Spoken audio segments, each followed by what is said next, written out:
இஸ்லாம் மதத்தை பின்பற்றாதவர்களை அவர்களை இந்த காஃபீர் என்று அழைக்கிற ஒரு சொல்லாடல் ஒன்று இருக்கிறது. ஆகவே அவர்கள் எந்த நோக்கத்தில் அந்த சொல்லை பயன்படுத்துகிறார்கள்? அரபு மொழியிலே காஃபிர்னு சொன்னால் அந்த இஸ்லாம் மதத்தை தழுவாதவர்களுக்கு பயன்படுத்துகிற சொல் தான் காஃபிர்ன்றது. இங்கிலீஷில் நீங்கள் டிரான்ஸ்லேட் பண்ண நீங்கள் என்றால் நான் முஸ்லீம் அல்லது இன்ஃபிடல் அல்லது மிஸ்டிக்கு சொல்லப்படுகின்ற சொல். அதாவது 500 ஆப்பிரிக்கர்கள், அதாவது அபிசீனியா நாட்டை சேர்ந்தவர்கள் இலங்கையில் 14ஆம் நூற்றாண்டில் கொழும்பை வந்து அவை தான் ஆட்சி செய்திருக்கீங்க. டூரிஸ்ட் சைட்ஸ் என்று சொல்கிறோம் தானே, கொழும்பு கோட்டை, மற்றது வந்து யாழ்ப்பாணத்தில் இருக்கிற கோட்டை, கால் கோட்டை, இதை யார் கட்டினு யாரும் கேட்கறது இல்லை. இந்த அராபியர்கள் இந்த ஈஸ்ட் கோஸ்ட் ஆஃப்ரிக்காவிலிருந்து இந்த அடிமைகளை வாங்கி அந்த வியாபாரத்தில் ஆல்ரெடி எஸ்டாப்ளிஷ்டாக இருந்தீங்க. அதுக்கு பிறகுதான் இந்த புர்த்துகீசியல் வந்து அவேக்கம் தெரிய வந்தது. ஓகே, அராபியர்கள் ஆல்ரெடி இந்த வேட்டு கிரகத்திலிருந்து வந்த ஒரு பிரஜைகளாக தான் இவையை பார்க்கிறீனமே ஒழிய இலங்கையில் பல நூற்றாண்டுகளாக அவர்கள் நேரடியாகவே திருமணம் செய்கின்ற மதத்துக்கு செல்கிறார்களா, இல்லை திருமணம் செய்கின்றவர்கள் அவர்களுடைய அந்த மதத்தை கலாச்சாரத்தை பின்பற்றுகிறார்களா? வந்து இவை கிறிஸ்துவர்களாக தான் இருந்திருக்கணும். ஆனால் வந்து இவைக்கு தெரியும் வந்து இவை ஒரு பௌத்த மதத்தை ஒரு சிங்களவர் இவையை கல்யாணம் கட்டினோம் என்றால் அந்த ஒரு சிங்களத்துக்கு கிடைக்கிற அந்த மதிப்பு மரியாதையும் இவைக்கு கிடைக்கும். ஆகையால் வந்து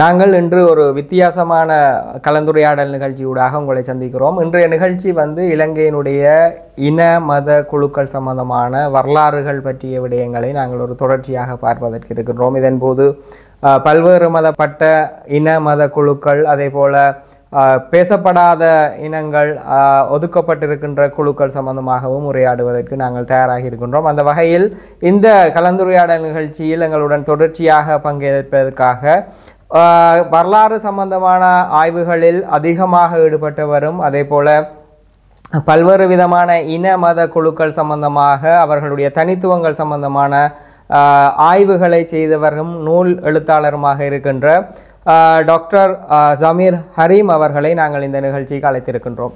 வணக்கம். வணக்கம். நாங்கள் இன்றைய நிகழ்வில் குறிப்பாக பேசப்பட இருக்கின்ற விடயத்தை பார்க்கின்ற பொழுது இந்த கஃபீர் இனம் சம்பந்தமான விடயங்களை நாங்கள் பார்க்க இருக்கின்றோம். அந்த வகையில் இவர்களினுடைய வரலாறு எங்கே ஆரம்பிக்கின்றது? நீங்கள் கஃபீர் இனம் என்று நீங்கள் எடுத்தீங்கள் என்றால் அந்த கஃபீர் இனத்துக்கான அந்த சொல் கஃபீர் என்றதே வந்து ஒரு அரபி சொல்லிருந்து வந்த ஒரு சொல்லாக இருக்குது. ஆனால் இலங்கையில் மட்டும்தான் நம்மளோட ஆப்பிரிக்க சந்ததியினர் வந்து கஃபீர் என்று அழைக்கிறோம். ஆனால் நீங்கள் ஆப்பிரிக்கா எடுத்து நீங்கள் என்றால் நீங்கள் சவுத் ஆஃப்ரிக்கா, லெசோத்தோ, பாட்ஸ்வானா அப்படியான நாடுகளுக்கு நீங்கள் போனீங்கள் அந்த இது ஒரு பிரச்சனைக்கு உட்பட்ட ஒரு சொல்லாக தான் இருக்குது. நீங்கள் ஒரு ஆப்பிரிக்க இனத்தவர்களை நீங்கள் கஃபீர்னு சொன்னீங்கள் என்றால் அங்கே ஒரு கலவரமே ஏற்படும். ஏன்னு சொல்லி இது ஒரு டெரகேட்டரி டேர்ம், ஒரு இனத்தை வந்து ஒரு கேவலப்படுத்தி ஒரு இலக்கணமாக சொல்கிற ஒரு சொல்லாதான் ஆப்பிரிக்க கண்டத்தில் பார்க்குறீங்க. இலங்கையில் வந்து ஆங்கிலத்தில் கஃபீர் என்றும், தமிழில் காப்பிலி என்றும், சிங்களத்தில் வந்து காப்பிரி என்றும் அழைக்கப்படுகின்ற ஆப்பிரிக்காவிலிருந்து இலங்கைக்கு கொண்டு வரப்பட்ட அடிமைகள் மற்றும் சிப்பாய்கள், இராணுவத்துக்கு வந்த இராணுவ வீரர்கள், அவருண்ட சந்ததியினர் குறிப்பிட்ட ஒரு சொல். ஸ்ரீலங்கன் ஆப்பிரிக்கன் கம்யூனிட்டிக்கு அக்காலத்திலிருந்து, அதாவது புர்த்துகீசிய காலகட்டத்திலிருந்து இவைக்கு யூஸ் பண்ண அந்த சொல் தான் காப்பிரி என்று சொல்கிறது. அது நான் சொன்ன மாதிரி வந்து முதல் முறையாக வந்து அராபியர்கள் தான் இந்த காஃபிர் என்ற சொல் வந்து பயன்படுத்தினது. காஃபிர் என்று சொன்னால் ஒரு மதமற்றவர்கள், அதாவது ஒரு இன்ஃபிடல்னு சொல்லுவோமே, மிஸ்டிக் அண்டு இஸ்லாம் அற்றவர்களுக்கு அராபியர்கள் முதல் முறையாக அந்த ஈஸ்டர்ன் கோஸ்ட் ஆஃப் ஆஃப்ரிக்காவிலிருந்து அந்த அடிமைகளை வாங்குகிற தருணத்தில் இந்த அடிமைகளுக்காக பயன்படுத்தின சொல் தான் இந்த காஃபிர் என்றது. அதுக்கு பிறகுதான் இந்த புர்த்துகீசியர்கள், அதாவது 16ஆம் நூற்றாண்டு கணக்கிலிருந்து இந்த புர்த்துகீசியர்கள் வந்து அதே ஈஸ்ட் கோஸ்ட் ஆஃப் ஆஃப்ரிக்காவிலிருந்து பிரதானமாக வந்து மொசாம்பிக் நாட்டிலிருந்து மற்ற நாடுகளிலிருந்தும் இந்த அடிமைகளை வாங்கி போட்டு இவையை வந்து கொண்டு வர்றது இந்தியாவில் வந்து மலபார் கோஸ்ட், கோவா, அதே மாதிரி தியூ, தமான் என்று சொல்லப்படுகின்ற இடங்கள் வந்து 16ஆம் நூற்றாண்டு தொடக்கத்திலிருந்து இது வந்து போர்ச்சுகீஸ் காலனிஸாக இருந்தது. ஸோ அந்த காலனிஸுக்கு கொண்டு வந்து அதுக்கு பிறகு வந்து இலங்கை வந்து ஒரு போர்த்துகீசிய காலனியாக மாற்றப்பட்ட பொழுது, இலங்கை இந்த மேரிடைம் ப்ராவின்சஸ் வந்து போர்ச்சுகீஸ் காலனைஸ்ட் ஏரியாஸை மாற்றப்பட்ட பொழுது வந்து இந்தியாவிலிருந்து இவை வந்து இலங்கைக்கு கொண்டு வரப்பட்டினம்.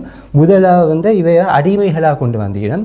அடிமைகளாக கொண்டு வந்ததன் பிறகு இவை வந்து போர் வீரர்களாக மாறினோம். ஏன்னு சொன்னால் வந்து அடிமைகள் சோல்ஜர்ஸ் நம்பர் வந்து குறைஞ்சு கொண்டிருந்த தருணத்தில் போர்த்துகீசியர்கள் இலங்கைக்கு வந்த பொழுது இவைக்கு வந்து கன யுத்தங்கள் போர்கள் புரிய வேண்டிய ஒரு கட்டாயத்துக்கு உட்பட்டினம். அந்த தருணத்தில் வந்து இலங்கை சிங்களவர்களோ தமிழர்களோ வந்து போர்த்துகீசிய ஆர்மியில் ஜாயின் ஆக இல்லை. ஆகையால் வந்து வெளிநாடுகளிலிருந்து தான் கொண்டு வர வேண்டிய ஒரு கட்டாயத்துக்கு உட்பட்டினம். இவை வந்து மலாக்கா, மலேசியாவில் இப்போது இருக்கிற மலாக்கா அப்படியான போர்ச்சுகீஸ் காலனிஸ்லேருந்து கொண்டு வந்தினம்.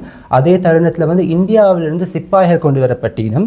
அதே தருணத்தில் வந்து இந்த கோவா, டமான் தீவு, மலபார் கோஸ்டில் இருக்கிற இந்த ஆப்பிரிக்கர்கள், மொசாம்பிக் நாட்டிலிருந்து கொண்டு வரப்பட்ட ஆப்பிரிக்கர்களை வந்து இந்த போர்த்துகீசியர்கள் இலங்கைக்கு போருக்காக கொண்டு வந்தினம். ஏன்னு சொன்னால் இந்த கன யுத்தங்கள் நடைபெற்றன. இலங்கையின் வரலாற்று எடுத்து நீங்கள் யூஸ்வலாகவே இந்த காப்பிரி சமுதாயம் என்றாலே அடிமைகள் மட்டுமென்று தான் நாங்கள் சொல்கிறது.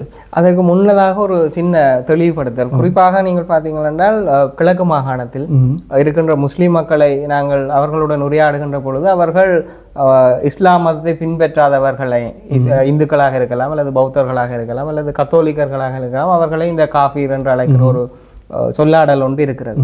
ஆகவே அவர்கள் எந்த நோக்கத்தில் அந்த சொல்லை பயன்படுத்துகிறார்கள்? முஸ்லீம்கள் ஏன்னு சொன்னால் வந்து அரபு மொழியிலே காஃபிர்னு சொன்னால் அந்த இஸ்லாம் மதத்தை தழுவாதவர்களுக்கு பயன்படுத்துகிற சொல் தான் காஃபிர்ன்றது. இங்கிலீஷில் நீங்கள் டிரான்ஸ்லேட் பண்ண நீங்கள் என்றால் நான் முஸ்லீம் அல்லது இன்ஃபிடல் அல்லது மிஸ்டிக்கு சொல்லப்படுகின்ற சொல். இந்த அரபியர்கள் முதல் முறையாக நான் சொன்ன மாதிரி இந்த மொசாம்பிக், ஈஸ்ட் கோஸ்ட் ஆஃப் ஆஃப்ரிக்காவிலிருந்து இந்த அடிமைகளை வாங்கி போட்டு இதே இந்த நாட்டுக்கு கொண்டு போனீங்க. இப்போ இன்று வரையும் நீங்கள் ஈராக், குவைட் அப்படியான நாடுகளுக்கு போனீங்கள் என்றால் அங்கேயும் இந்த ஆஃப்ரிக்காவின் சந்ததியினர் இன்னும் வாழ்ந்து கொண்டிருக்கீங்க. அவைக்கு பேர் வந்து ஜன்ஜெண்டு. ஆனால் அங்கே வந்து காஃபிர் பயன்படுறது இப்போ குறைவு. அதே தருணத்தில் வந்து இந்தியாவிலையும் சித்தி கம்யூனிட்டி என்று இருக்கணும், சித்தி சமுதாயம் என்று. தென் இந்தியாவில் கர்நாடகா, அதே தருணத்தில் வந்து குஜராத் மாகாணத்தில் வந்து ஆஃப்ரிக்கன் கம்யூனிட்டி இருக்கணும். அதே மாதிரி பாகிஸ்தான்லேயும் வாழ்றணும். இவைக்கு வந்து புர்த்துகீசியர்கள் பயன்படுத்தின சொல் தான் காஃபிர்ன்றது. ஏன்னு சொன்னால் புர்த்துகீசியர்கள் இந்த அடிமைகளை வாங்குவதற்கு முன்பே இந்த அராபியர்கள் இந்த ஈஸ்ட் கோஸ்ட் ஆஃப்ரிக்காவிலிருந்து இந்த அடிமைகளை வாங்கி அந்த வியாபாரத்தில் ஆல்ரெடி எஸ்டாப்ளிஷ்டாக இருந்தீனம். அதுக்கு பிறகுதான் இந்த புர்த்துகீசியர் வந்து அவைக்கும் தெரிய வந்தது, ஓகே அராபியர்கள் ஆல்ரெடி இந்த வர்த்தகத்தில் ஈடுபட்டிருக்கிறோம், ஆயால் நாங்களும் இந்த அடிமைகளை வாங்கி போட்டு நமக்கு தேவையான வேலைகளை செய்கிறதுக்கு இந்த அடிமைகளை பயன்படுத்தலாம்னு சொல்லி போட்டு இவையில் வந்து அப்படியே கப்பல் அந்த டிரான்ஸ் அட்லாண்டிக் ஸ்லேவரி நாங்கள் கேட்குறோம் தானே. ஆனால் அதிகமாக இந்த இந்தியன் ஓஷனில் நடைபெற்ற அந்த அடிமை ட்ரேடை பற்றி யாருமே காய்க்கிறது இல்லை, ரொம்பவே குறைவாக இருக்குது. அடிமைகள் எப்படி ஆப்பிரிக்காவிலிருந்து நம்ம நாட்டுக்கு கொண்டு வரப்பட்டினமோ அதே மாதிரி வந்து அப்போதைய டச் ஈஸ்ட் இண்டீஸ் என்று அழைக்கப்படுகின்ற இன்றைய இந்தோனேசியா மற்றும் பிரிட்டிஷ் மலாயா, அதாவது இப்போதைய மலேசியா, சிங்கப்பூர் ஆகிய நாடுகளிலிருந்தும் இலங்கை மற்றும் இந்தியாவிலிருந்து அடிமைகள் நம்ம நாடுகளிலிருந்தும் அந்த நாடுகளுக்கு கொண்டு செல்லப்பட்டினோம். அது வந்து புர்த்துகீசிய காலகட்டத்திலையும் நடந்தது மற்றும் டச் ஒல்லாந்தர்களின் காலகட்டத்திலையும் நடந்தது. அதை பற்றி வந்து கன குறிப்புகள் வந்து இப்போதிலிருந்து தான் அது வெளிவர ஆரம்பிச்சிருக்கு. ப்ரொஃபஸர் நீரா விக்ரமசிங்க என்ற புத்தகத்திலையும் அதை வந்து அதை பற்றி எழுதியிருக்கிறார். ஸோ நீங்கள் யூஸ்வலாகவே இவன் ஹிஸ்ட்ரி எடுக்கிற நேரம் இவை வந்து அடிமைகளாக முதலாக கொண்டு வரப்பட்டு இலங்கையில் பிரசித்தி பெற்ற யுத்தங்கள், போர்த்துகீசியர்களுக்கும் சிங்கள மக்களுக்கும் இடையிலான நடைபெற்ற யுத்தங்கள் எடுத்து நீங்கள் என்றால் கண்ணூருவா, முல்லேரியாவா, ரந்தனிவல் என்று அழைக்கப்படுகின்ற பிரதான யுத்தங்களை எடுத்து நீங்கள் என்றால் அதில் இவே ஆற்றின பங்கு வந்து ஈடாகாத பங்கு. கன பேர் வந்து உயிரிழந்த பிறகு இவையை வந்து ரீஇன்ஃபோர்ஸ் பண்ணுறதுன்னு சொல்கிறது தானே. உயிரிழந்த சோல்ஜர்ஸை வந்து மின்னும் அந்த சோல்ஜர்ஸை வந்து நம்பரை இன்க்ரீஸ் பண்ணுறதுக்கு மறுபடியும் கோவாலிருந்தோ டமாந்தியூலிருந்து இல்லாட்டி டைரெக்டாகவே மொசாம்பிக்கிலிருந்து இவையை கொண்டு வந்து அப்படி ரீஇன்ஃபோர்ஸ் பண்ணிடுது.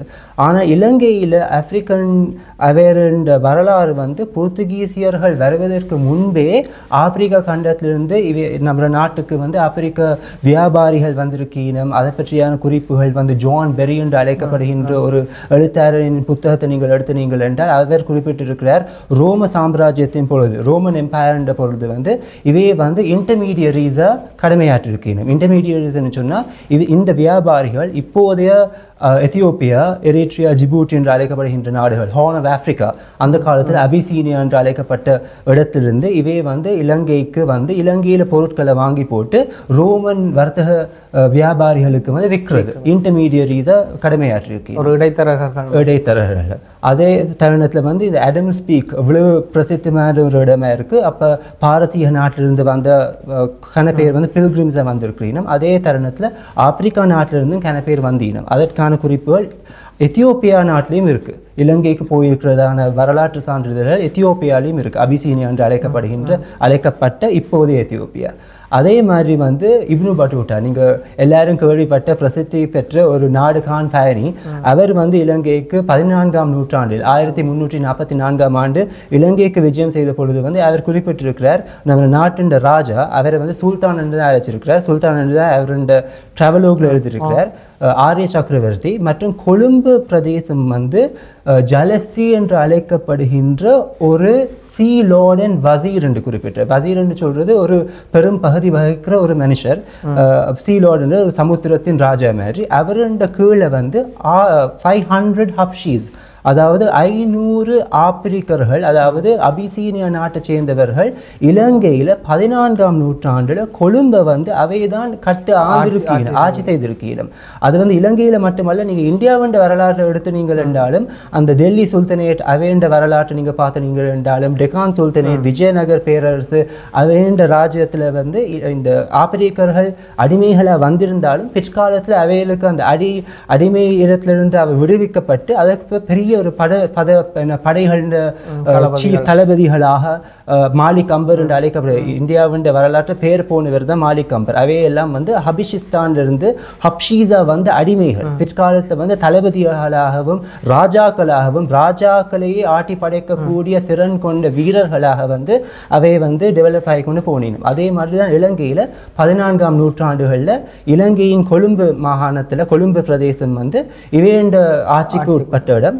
அதே தருணத்தில் ஜான் ஆஃப் ஃப்ளாரன்ஸ் என்று ஜியோவானி டி மேரினியோலி என்று அழைக்கப்படுற இட்டாலிய ஒரு போதகர், அவர் இலங்கைக்கு அதே டைமில் வந்து விஜயம் செய்த பொழுது, அதாவது 14ஆம் நூற்றாண்டில் இப்னு பட்டூட்டா வந்து ஒரு சில வருடங்களுக்கு பிறகு அவர் வந்த தருணத்தில் அவர் குறிப்பிட்டிருக்கிறார், இப்படியான ஒரு கொள்ளைக்காரர், அவர் ஒரு பைரட்னு தான் சொல்றது, அவர் வந்து ஒரு கிறிஸ்தவ போதகராக இருந்த தருணத்தினாலோ தெரியாது, ஒரு கொள்ளைக்காரர் வந்து இவரை சிறைப்பிடிச்சு சில மாதங்கள் இவரை வச்சு இவருடைய செல்வத்தை எல்லாம் வந்து இவை வந்து கொள்ளையடிச்சிருக்கிறோம் என்ற அந்த கதையை வந்து அவருடைய புத்தகத்தில் அவர் குறிப்பிட்டிருக்கிறார்.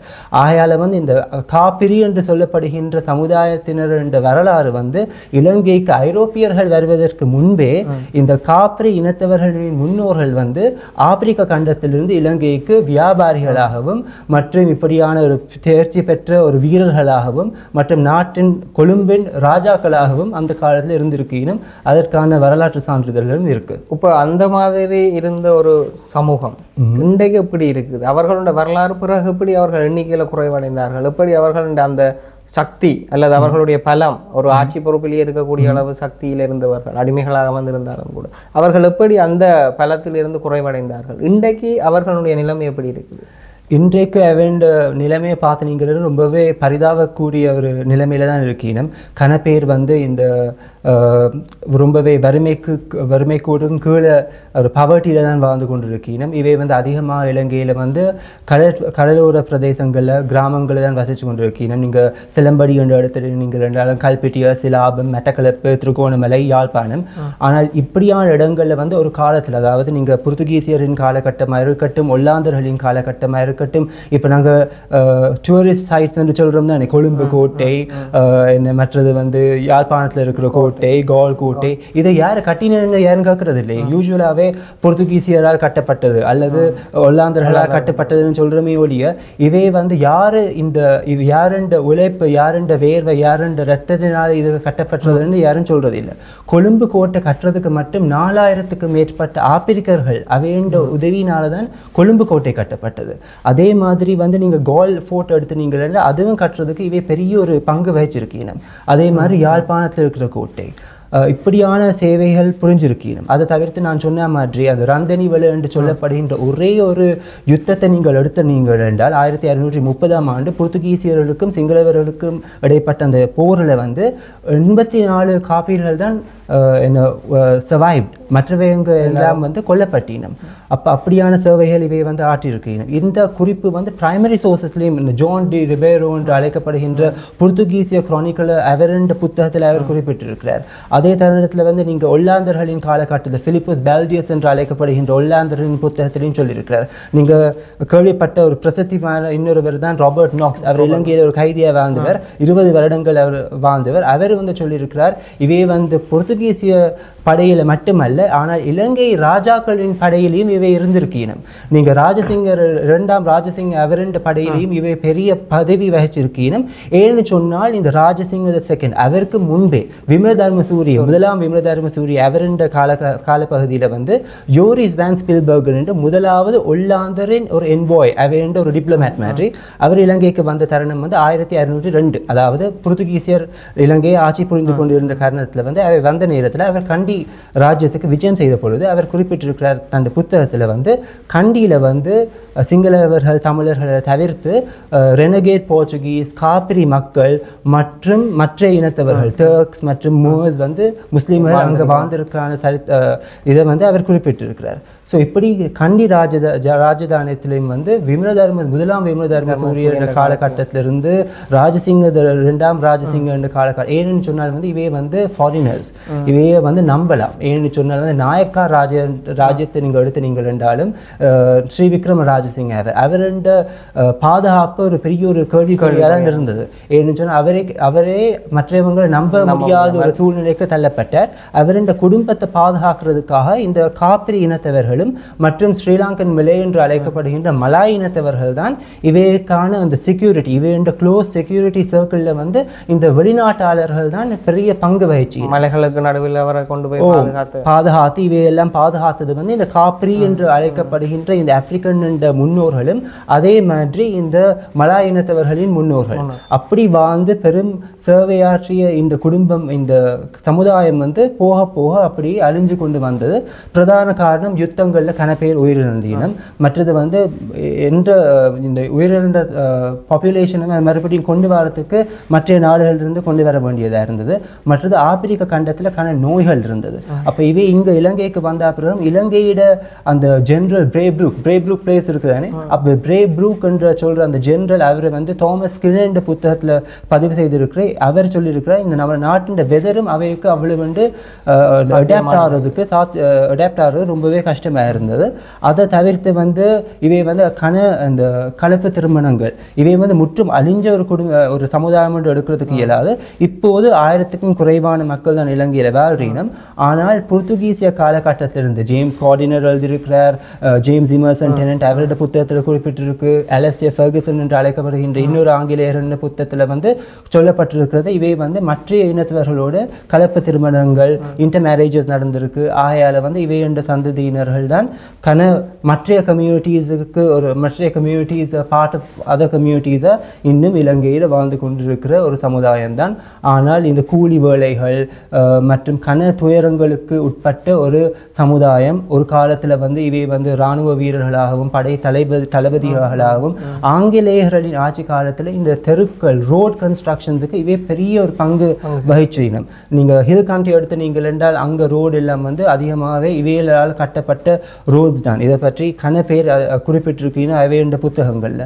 ஸோ இப்படி சேவையாற்றினவர்கள் பிறகு வந்து சால்டர்ன் அதாவது உப்பளம், நீங்கள் புத்தளம் அந்த பிரதேசங்கள் வந்து உப்பளத்தில் இவைய வேலை செய்தீனம். உப்பளத்தில் வந்து செக்யூரிட்டி கார்ட்ஸ் இவையே தான் இருந்தீனம் மற்றும் கூலிகளாக வேலை செய்தீனம். அதுக்கப்புறம் அந்த வெள்ளக்காரர்களோட காலகட்டத்தில் இவைக்கு பாடசாலைகளும் நிறுவப்பட்டீனம். ஏன்னு சொன்னால் இவை வந்து சோல்ஜர்ஸாக இருந்தது. ஆங்கிலேயர்களின் காலகட்டத்தில் இவைக்கு கற்பிக்கிறதுக்கு இவைக்காகவே பாடசாலைகள் நிறுவப்பட்டது. நீங்கள் இப்போ நாங்கள் இருக்கிற இடத்துல ஆமர் ஸ்ட்ரீட் இருக்குதானே, ஆமர் ஸ்ட்ரீட்னு அழைக்கப்படுற ரெவரன் ஆண்ட்ரூ ஆமர் அவரே வந்து ஒரு காப்ரி இனத்தவர்களுக்காக நிறுவப்பட்ட பாடசாலையில் ஒரு ஹெட் மாஸ்டராக இருந்தவர் தான் இந்த ரெவரன் ஆண்ட்ரூ ஆமர் என்று அழைக்கப்படுகின்றவர். அதே மாதிரி குருநாகலில் வந்து இலங்கையில் வந்து ஆங்கிலேயர்களின் காலப்பகுதியில் ஆட்சி காலத்தில் வந்து 3ஆம் 4ஆம் சிலோன் ரைஃபிள் ரெஜிமெண்ட் முற்றுமுழுதாக முழுமையாகவே இந்த காப்பிரி இனத்தவர்களை கொண்ட ஒரு படையாக தான் இருந்தது, 2 படைகள். அதே மாதிரி இலங்கையில் நடைபெற்ற இந்த ஊவர் ரெபெலியன் மற்றும் ஆங்கிலேயர்களுக்கு எதிராக செய்யப்பட்ட புரட்சிகளில் வந்து இவே தான் அந்த நாட்டின் ரெவல்யூஷன் எல்லாம் கண்ட்ரோல் பண்ணுறதுக்காக. அதே மாதிரி ஆங்கிலேயர்களின் காலகட்டத்திலையும் இதே இந்த கோவா, தமான், தீவு என்று அழைக்கப்படுகின்ற போர்த்துகீசியர்களின் காலனிஸ்ல இருந்து தான் இலங்கையோட கவர்னர்ஸ் அழைக்கப்படுகின்ற நம்ம ஃப்ரெட்ரிக் நார்த்தா இருக்கட்டும் அல்லது தாமஸ் நேட்டன் அந்த வெளிநாட்டிலிருந்து தான் இவையை கொண்டு வந்தது. அதுக்கு பிறகு வந்து இவையின் தேவை வந்து இல்லாமல் போனது. ஏன்னு சொன்னால் வந்து யுத்தங்கள் குறைவடைந்தது. இலங்கையில் வந்து 1815ஆம் ஆண்டிலிருந்து முற்று முழுதாகவே ஒரு பிரிட்டிஷ் காலனியாக மாற்றப்பட்டது. அதுக்கு பிறகு வந்து இவையுண்ட சனத்தொகை வந்து குறைஞ்சது. மற்றது வந்து இவைக்கான அந்த கலப்பு திருமணங்கள் அப்படியான நடந்ததுனாலவும் நோய்வாய்ப்பட்டு கனப்பேர் இழந்தீனும், மற்றது இந்த போர்களில் வந்து கனப்பேர் உயிரிழந்தீனும், மற்றது வந்து இந்த அடிமைகள் அந்த அந்த ஸ்லேவரி அபாலிஷ் பண்ணதன் பிறகு 1844ஆம் ஆண்டு சில பேர் வந்து இந்தியாவுக்கு போனதான வரலாறும் இருக்குது, சில பேர் ஆப்பிரிக்காவுக்கும் போனதான வரலாறு இருக்குது. ஸோ இப்படியான கதைகளின் காரணத்தினால வந்து இவையுண்ட சனத்தொகை வந்து குறைவடைஞ்சிருக்கு. ஆனால் இப்போதைக்கு வந்து இந்த சிலம்படி என்று அழைக்கப்படுகின்ற இடத்துல மட்டும் பிரதானமாக இந்த கல்பிட்டிய சிலாபம் அந்த இடங்களில் தான் இவை வாழ்றினும். அதை தவிர்த்து யாழ்ப்பாணத்தில் வந்து இப்போ பார்க்குறதுக்கே குறைவாக இருக்குது. ஆனால் இவையுண்ட முன்னோர்கள் வந்து இலங்கையில் சிங்கள மக்களாக இருக்கட்டும், தமிழ் மக்களாக இருக்கட்டும், மற்றும் இந்த போர்த்துகீஸ் பர்கர்ஸ் என்று அழைக்கப்படுகிற பரங்கி இனத்தவர்கள் அவைகளோட வந்து அதிகமாக கல்யாணம் கட்டியிருக்கீனும். அதற்கான வரலாற்று சான்றிதழ் ஜேம்ஸ் கார்டன் என்ற புத்தகத்தில் குறிப்பிட்டிருக்கிறார். இவை வந்து மியூசிக், டான்ஸும் மியூசிக்கும் இவே வந்து பெரிய ஒரு பங்காற்றிருக்கீங்க. நீங்கள் கஃப்ரின்யா மியூசிக் நீங்கள் கேள்விப்பட்டிருப்பீங்க, பைலா மியூசிக் நீங்கள் கேள்விப்பட்டிருக்கீங்க, அதே மாதிரி மஞ்சா என்று சொல்லப்படுகின்ற மியூசிக் இவே கண்டு ஒரு தனித்துவமான ஒரு இசை, அதே மாதிரி இவேக்கான ஒரு டான்ஸ் இதைகள் தான் செய்து கொண்டிருக்கீங்க. இப்போ வந்து இவையோட படிப்பறிவு லிட்ரஸி இந்த சமுதாயத்தில் ரொம்பவே குறைவாக இருக்குது. கூலி வேலைகள் தான் செய்து கொண்டிருக்கணும். இவையே வந்து அந்த சிலம்படி என்று சொல்லப்படுகின்றது கிராமத்திலிருந்து இலங்கை கொழும்புக்கு கொண்டு வந்து இவை வந்து யூஸ்வலாகவே ஏமாற்றப்படுகின்ற ஒரு சமுதாயமாக இருக்குது. படிப்பறிவு குறைவு. மற்றது இவைக்கு வந்து சொல்கிறது யூஸ்வலாகவே நாங்கள் 10,000 20,000 நாங்கள் தரனாங்க, நீங்கள் வந்து இங்கே வந்து நீங்கள் மியூசிக் ப்ளே பண்ணி போட்டு நீங்கள் டான்ஸ் ஆடி போட்டு நீங்கள் போங்க உண்டு. ஆனால் இவைக்கு சொல்லப்படுகின்ற அந்த சம்பளம் வந்து இவைக்கு கிடைக்காமல் போகிறது. மற்றது இலங்கையில் இன்றும் இவை வந்து அந்நிய ஒரு சமுதாயமாக தான் பார்க்குறீங்க. வேற்று கிரகத்திலிருந்து வந்த ஒரு பிரஜைகளாக தான் இவையை பார்க்குறீனமே ஒழிய இலங்கையில் பல நூற்றாண்டுகளாக, அதாவது ஐரோப்பியர்கள் இலங்கைக்கு வருவதற்கு முன்பிலிருந்தே இந்த நாட்டில் வாழ்ந்து ஒரு பெரும் சேவை ஆற்றிய ஒரு சமுதாயமாக இலங்கையில் பார்க்கறது குறைவு. ஆனால் இப்போ இவர்களோட இப்போதைய வாழ்க்கை வறுமையில் இருந்தாலும் இவையல் சம்பந்தமாக இவர்கள் இப்பொழுது இலங்கை பிரஜைகளாக வாழுகிறார்களா அல்லது இவர்கள் இன்னும் அதிலேயும் வேறுபாடு அவர்களுக்கு காணப்படுகிறது? இலங்கை பிரஜைகளாக தான் வாழ்றீனும். ஆனால் நான் சொன்ன மாதிரி வந்து இவை பற்றிய விழிப்புணர்வு வந்து ரொம்பவே குறைவாக இருக்குது இலங்கையில். 1871ஆம் புள்ளி விபரத்திலிருந்து 1911ஆம் ஆண்டு வரையிலான காலப்பகுதியில் வந்து எல்லா சென்சஸ்லேயும் வந்து ஸ்ரீலங்கன் கஃபீர், சிலான் கஃபீர் ரெண்டும் அல்லது கஃபீர் ரெண்டு ஜென்ரலாகவே குறிப்பிடப்பட்ட சமுதாயம் வந்து அந்த 20ஆம் நூற்றாண்டின் முதற் பகுதியிலிருந்து இன்று வரையிலான இவையை பற்றி எந்த ஒரு விபரமும் ஒரு புள்ளி விபரத்திலேயே இல்லை. அப்போ கணப்பேருக்கு தெரியாத ஒரு சமுதாயமாக இருக்குது. மற்றது வந்து இவை வந்து பாடசாலைகளுக்கு பிள்ளைகள் போகிற தருணத்திலையும் பாடசாலைகளிலும் இவை வந்து ஆப்பிரிக்க இனத்தை சேர்ந்தவங்க என்ற காரணத்தினால வந்து இவையை வந்து இன்சால்ட் பண்ணுறது, பெஜாரிட்டிவ் ஒரு டிஸ்கிரிமினேட்டரி டேர்ம்ஸ் பயன்படுத்துறது எல்லாம் இருக்குது.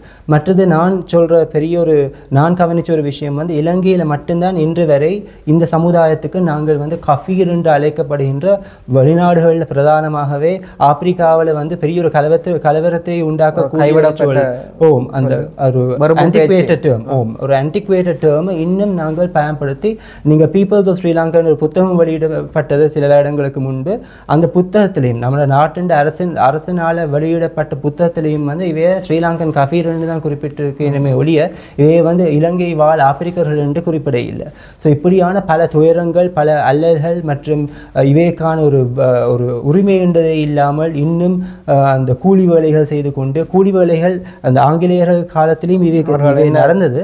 பிரதானமாக நான் சொன்ன மாதிரி இந்த ரெபலியன்ஸ் எல்லாம் முடிஞ்ச பிறகு அதுவும் இவைக்கான தேவை இல்லாமல் போனதன் பிறகு வந்து இவை வந்து கூலிகளாக தான் 1860ஆம் ஆண்டுகள் தொடக்கத்திலிருந்து பிரதானமாக மைல்மென் உண்டு, அதாவது ரோட் வந்து நிறுவுறதுக்கு இவை தான் பங்கு வகித்தது. ஆகையால் இவைக்கு மைல்மென் அந்த ஒரு ரோட் கன்ஸ்ட்ரக்ஷன்ஸுக்கு சேவை ஆற்றினும். ஆனால் அந்த காலகட்டத்திலிருந்து இவை இந்த பாப்புலேஷன் குறைஞ்சு கொண்டே வந்திருக்கு. பேர் வந்து இப்போ பௌத்த மதத்தை தழுவினம். ஆனால் ஆங்கிலேயர்களின் காலகட்டத்திலேயோ ஒல்லாந்தர்களின் காலகட்டத்தில் இவை வந்து அதிகமாக கிறிஸ்தவர்களாக வாழ்ந்தினம். மெயின்லி கேத்தலிக்ஸ் என்ன சொன்னால் போர்த்துகீசியர்களால் கொண்டு வரப்பட்டவர்கள். மற்றது வந்து ஒல்லாந்தர்கள் மற்றும் ஆங்கிலேயர்களின் காலகட்டத்தில் வந்து போர்த்துகீசிய காலனிஸ் ஆகிய தமான் தீவு, கோவா தவிர்த்து மற்ற நாடுகள் இருந்தும் இப்போதைய சவுத் ஆப்பிரிக்கா கேப் காலனியில் இருந்தும் மெடகாஸ்காரில் இருந்தும் Mauritius, Seychelles, Reunion islands, east coast of Africa இருந்து இவை கொண்டு வரப்பட்டிருக்கின்றன. இவை இனத்தை எடுத்து நீங்கள் என்றால் மெஜாரிட்டி ஆஃப் தேம் பண்டு என்று அழைக்கப்படுகின்ற ட்ரைபை சேர்ந்தவர்கள். ஆனால் மற்ற இனத்தை சேர்ந்தவர்களும் இலங்கைக்கு கொண்டு வரப்பட்டு பிறகு இவைக்கு இடையிலான கல்யாணங்கள் நடந்து, ஆனால் இவைண்ட ஒரு ராபர்ட் ஹார்டி என்று அழைக்கப்படுகின்ற ஒருத்தரின் புத்தகம் வெஸ்லியன் மிஷனரி சொசைட்டி என்ற புத்தகத்தில் குறிப்பிட்டிருக்கு. இவைக்கான ஒரு சில சடங்கு சம்பிரதாயங்கள் 1860ஆம் கணக்கில் இவை இன்னும் பின்பற்றி கொண்டு வந்திருக்கிறோம். பிரதானமாக வந்து மண்டையோடுகள், எருமை மாட்டின் மண்டையோடுகள் மற்றும் ஸ்பாட்டட் செட்டீஸ் என்று அழைக்கப்படுகின்ற மற்ற விலங்கினர்களின் மண்டையோடுகளை வந்து இவைண்ட வீட்டுக்கு மேலே வைப்பீனமாம். இந்த காத்து கருப்பு பிடிக்கக்கூடாது அப்படியான அந்த சடங்கு சம்பிரதாயங்கள் ஒரு நம்பிக்கை என்ற பெயரில் அதை கண்டினியூ பண்ணி கொண்டு இருந்திருக்கிறோம். ரிபேரோ என்று அழைக்கப்படுகின்ற நான் சொன்ன மாதிரி அந்த ஜோ ரிபேரோ என்ற அந்த போர்த்துகீசிய காலப்பகுதியில் எழுதப்பட்ட புத்தகத்தில் வந்து இவை வந்து பாம்புகளை சாப்பிட்டதான குறிப்பும் இருக்கு. பாம்புகள்னு சொன்னால் ஒரு விலங்கையே சாப்பிடக்கூடிய ஒரு ஸ்டக் என்று அழைக்கப்படுகின்ற ஒரு பெரிய ஒரு மானையே சாப்பிடக்கூடிய பெரிய பாம்புகளை வந்து இவை வந்து சாப்பிட்டதாகவும் மற்றும் அசைவ உணவு தான் இவை கூடுதலாகவே சாப்பிட்டது என்று சொன்னால் இவை அதிகமாகவே அந்த இராணுவத்தில் இருந்ததால் அந்த மறுபடியும் அந்த ஆங்கிலேயர்ன்ற குறிப்பு வந்து டிஃப்ரெண்ட்டாக இருக்குது. சில ஆங்கிலேயர்களின் புத்தகத்தில் வந்து இவையில வந்து ரொம்பவே ஒரு பிரேஸ் பண்ணி கதைக்கிற புத்தகங்களாக இருக்குது. சில ஆங்கிலேயர்களின் குறிப்பில் வந்து இவையை வந்து ரொம்பவே மட்டன் தட்டி கதைக்கிறது. மற்றது இவை வந்து மாமிசம் போன்ற ஒரு இனமாகவும் மற்றது மது அருந்துற ஒரு இனமாகவும் அலஸ்டே ஃபர்கஸ் என்ற புத்தகத்தில் சொல்லியிருக்கிறார் வந்து if they are not drunk they are sleep and. So அப்படியான ஒரு ஆங்கிலேயர்களாலும் இவையே வந்து ரொம்பவே மட்டம் தட்டி தாழ்த்தப்பட்ட ஒரு சமுதாயமாக தான் வாழ்ந்திருக்கணும். அந்த ஆங்கிலேயர் ஏற்பட்ட அந்த தாக்கம் தான் இன்று வரை இவையை வந்து ஒரு வெளிநாட்டாளராகவும் ஒரு அந்நிய ஒரு சமுதாயமாகவும் இலங்கையில் இன்னும் பல துயரங்கள் அல்லல்களுக்கு உட்பட்ட ஒரு ஒரு சமுதாயம் ஒரு மைனாரிட்டியாக வந்து இவை வந்து கொண்டிருக்கிறேன். இப்போ நீங்கள் உரையாடுகின்ற பொழுது சொன்ன விஷயம் இவர்கள் வந்து பலர் திருமணங்களை செய்திருக்கிறார்கள், தமிழ் அல்லது இஸ்லாம் அல்லது பௌத்தர்கள் சம்பந்தமாக. அப்படி திருமணம் செய்தவர்கள் என்றபடியால் அவர்கள் இப்போது எந்த மதத்துக்கு செல்கிறார்கள்? அவர்கள் நேரடியாகவே திருமணம் செய்கின்ற மதத்துக்கு செல்கிறார்களா அல்லது திருமணம் செய்கின்றவர்கள் அவர்களுடைய அந்த மதத்தை கலாச்சாரத்தை பின்பற்றுகிறார்களா? திருமண முறைமை எப்படி இருக்கிறது? அவர்கள் இன்னும் தங்களுடைய பாரம்பரிய முறைமையை பின்பற்றி கொண்டிருக்கணும். பாரம்பரியமாக வந்து இவை கிறிஸ்துவர்களாக தான் இருந்திருக்கணும். ஆனால் வந்து இவைக்கு தெரியும் வந்து இவை ஒரு பௌத்த மதத்து ஒரு சிங்களவர் இவையை கல்யாணம் கட்டினோம் என்றால் அந்த ஒரு சிங்களத்துக்கு கிடைக்கிற அந்த மதிப்பு மரியாதையும் இவைக்கு கிடைக்கும். ஆகையால் வந்து இவை வந்து ஒரு கிறிஸ்தவ பெயர்கள் எல்லாம் அப்படி ஓரம் தள்ளிவிட்டு இவை வந்து சிங்கள பெயர்கள் மற்றும் பௌத்த மதத்தை வந்து தழுவிக்கொண்டு அப்படி அட்லீஸ்ட் த்ரூ தட் ஒரு சோஷியல் அங்கீகாரம் கிடைக்க வேணும் என்று ஏங்கிக் கொண்டு இருக்கிற ஒரு சமுதாயமாக தான் இருக்கணும். நான் சொன்ன மாதிரி படிப்பறிவு குறைவு, ஆயால் இவைக்கு என்ன நடக்கிறதுன்னு தெரியாது. தமிழர்களை கல்யாணம் சில பேர் வந்து தமிழர்களை கல்யாணம் கட்டிருக்கணும். போர்த்துகீசியர் பர்கர்ஸ் அதாவது மெக்கானிக்ஸ் என்ற ஆங்கிலேயர்களின் காலகட்டத்தில் குறிப்பிடப்பட்ட பரங்கியினர்களை கல்யாணம் கட்டினவர்கள் அப்படியே ஒரு பரங்கினமாகவே வாழ்ந்து கொண்டிருக்கிறேன். இப்போ இவன் அடுத்த ஜெனரேஷன் என்ன மாதிரி இருக்கு? இப்பொழுது வளர்ந்து வர ஜெனரேஷன் என்ன மாதிரி? அவர்களுடைய பரம்பரை எப்படி? இப்போதைக்கு அந்த சிலம்படி என்று சொல்லப்படுகின்ற கிராமத்தில் மட்டும்தான் ஒரு ரொம்பவே குறைவான சனத்தொகை கொண்ட ஒரு சமுதாயமாக இருக்குது. பாடசாலைக்கு போகிற இனம் நார்மலான கல்வி கிடைக்கிறது. ஆனால் வந்து இந்த ஆஃப்ரிக்கன் கம்யூனிட்டி இந்த இலங்கையில் வந்து ஒரு எக்ஸாட்டிக் கம்யூனிட்டியாக தானே பார்க்குறது.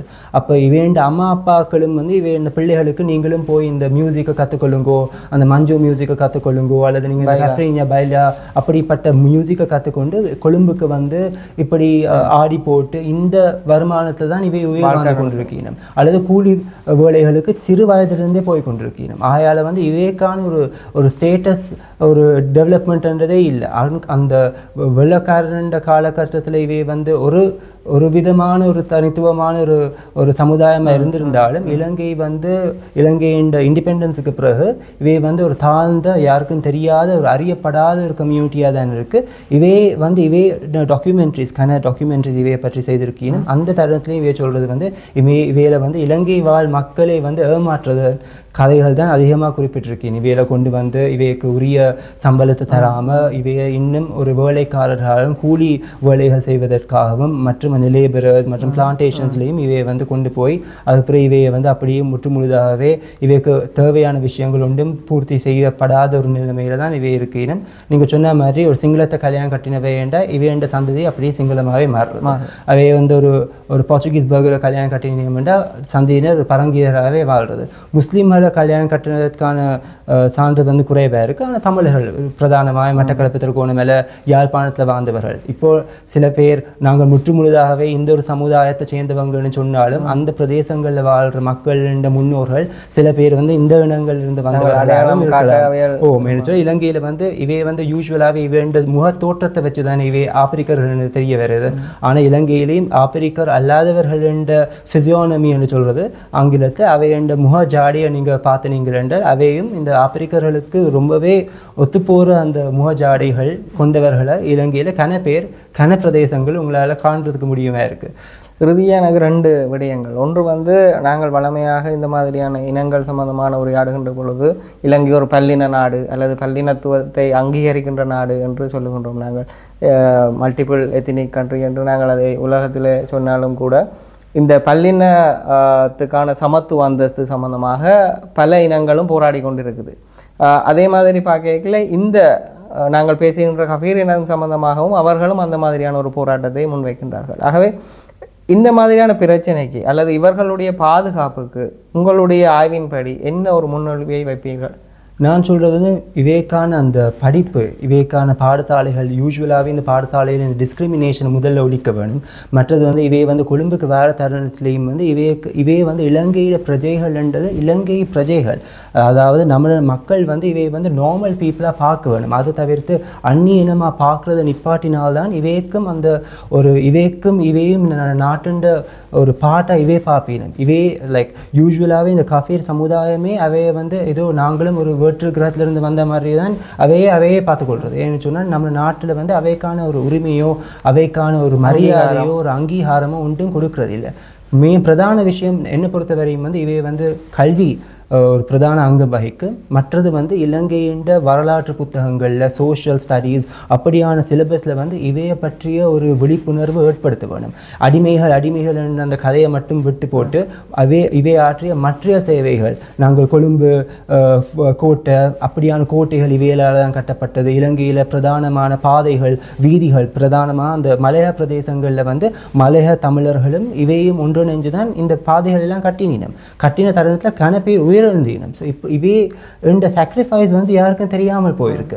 அதே மாதிரி நாங்கள் வயலா மியூசிக் இவ்வளோ பேர் வந்து ஒரு கிரிக்கெட் ஸ்டேடியத்துக்கு போனாலும் ஒரு எந்த ஒரு ஸ்போர்ட்டிங் இவெண்ட்டாக இருந்தாலும் அந்த வயலா மியூசிக் அவ்வளோ பிரசித்தியமாக இருக்குது. ஆனால் வந்து இந்த பைலா, கஃப்ரின்யா, மஞ்சா மியூசிக் இந்த மியூசிக்கே இவே கொண்டு வந்து அதுக்கப்புறம் இவையிலும் அந்த பரங்கி இனத்தவர்களும் இவை 2 பேரும் சேர்ந்து பிரசித்தி செய்த அந்த மியூசிக்குக்கான ஒரு அங்கீகாரமே இல்லை.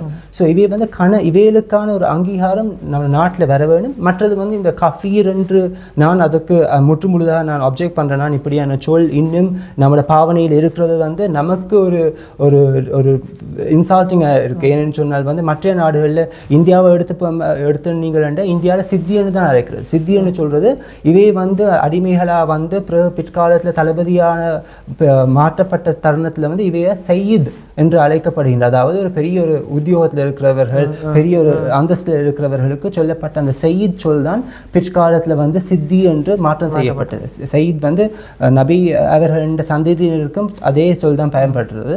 ஆனால் இந்தியாவில் சித்தி கம்யூனிட்டி என்றும் மற்ற நாடுகளில் ஜென்ஜ் என்றும் மற்ற ஆசிய நாடுகளில் வந்து பல இன்னொரு பெயர்கள் தான் அவை பயன்படுத்தின ஒழிய இந்த கஃபீர் என்று சொல்கிற பெயர் வந்து பயன்படுத்துறது குறைவு. இலங்கையில் கஃபீர் லைம் என்று ஒரு எலுமிச்சை காய்க்கும் கஃபீர் லைமன்னு பெயர் இருக்குது. ஏன்னு சொன்னால் இந்த வெளிநாட்டிலிருந்து பிற்காலத்திலிருந்து கொண்டு வரப்பட்ட விஷயங்கள். ஆகையால் இவைக்கான அந்த அங்கீகாரம் முதல்ல வந்து இந்த பாடசாலைகளில் வந்து பிரதானமாக இந்த ஆசிரியர்கள் வந்து இந்த பிள்ளைகளை வந்து அந்த எப்படி மற்ற பிள்ளைகளை பார்க்குறீனமோ அதே மாதிரி இந்த பிள்ளைகளையும் பார்க்க வேணும். சம அந்தஸ்து இந்த பிள்ளைகளுக்கு கிடைக்கப்பெற வேணும். மற்றது வந்து இந்த பிள்ளைகள் வந்து கொழும்புக்கு வந்து பெர்ஃபார்மன்ஸ் செய்கிற தருணத்திலையும் வந்து இவையை வந்து ஒரு நம்ம நாட்டின் ஒரு அங்கமாக பார்க்க வேணும். அதை தவிர்த்து வந்து இவையை வந்து ஒரு எக்ஸாட்டிக் கம்யூனிட்டியாக வந்து இந்த தெலுங்கு இலங்கையில் இவை மட்டும் அல்ல, நீங்கள் மலையா தமிழர்களை நீங்கள் எடுத்து நீங்கள் இருந்தாலும் தெலுங்கு மக்களை நீங்கள் எடுத்துட்டு இருந்தாலும் சில குறிப்பிட்ட இனத்தவர்கள் பேரும் அந்தஸ்தோதையும் கனவரிசங்கள் நூற்றாண்டுகளாக வாழ்ந்து கொண்டிருக்கணும். ஆனால் இப்படிப்பட்ட சமுதாயங்கள் வந்து அந்த காலம் தொட்டு பிரதானமாக நம்ம நாட்டு சுதந்திரம் அடைஞ்சா பிறகு இவைக்கான ஒரு அங்கீகாரமே இல்லாமல் ஏன்னா புத்தகங்களையும் இவைப்பட்ட ஒரு குறிப்பும் இல்லை. அப்போ புத்தகங்கள் இல்லை, நீங்கள் ஒரு மியூசியத்துக்கு போன நீங்கள் என்றாலும் அங்கேயும் இவை பற்றி ஒரு இன்ஃபர்மேஷனும் இல்லை. ஸோ இப்படி போய்கொண்டு இருந்த நீங்கள் என்றால் இலங்கையில் இப்படியான மக்கள் வாடினம் என்றும் தெரியாது, இவைக்கான ஒரு சம உரிமையும் இல்லை. மற்றது வந்து இவை அந்த பாரம்பரிய தொழிலான இந்த கூலி வேலைகளும் அடிமைகளாக வேலை செய்து கொண்டு வரதான் பிற்காலத்திலையும் செய்து கொண்டு போவினோம். இவைக்கு பிரதானமாக தேவைப்படுறது வந்து கல்வி.